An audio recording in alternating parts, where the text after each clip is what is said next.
god.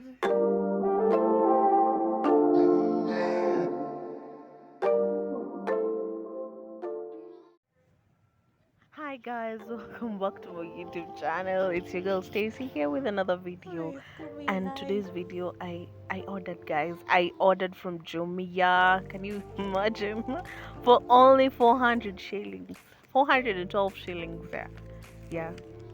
I bought this item for only 400 shillings.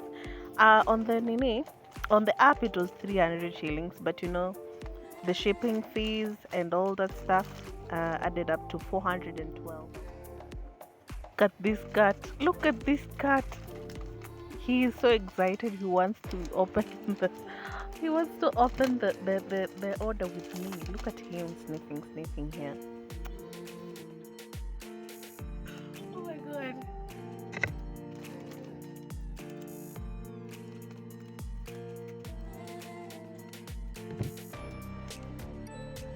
I had to pray for this one because what? Okay.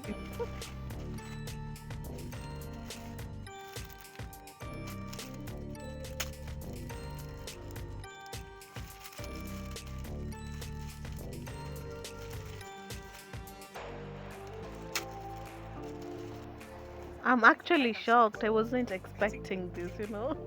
I'm shocked. I'm shocked. Hey, with all the news that I've heard about about Jumia. Hey, I'm shocked. I'm shocked, really. I wasn't expecting the exact thing that I ordered to be delivered. Anyways, thank you, Jumia. Thank you for the delivery. So, have you guys ever shopped with Jumia? Let me know in the comment section. Don't forget to like this video. Don't forget to subscribe and show me love. Show me love, guys. Show me love.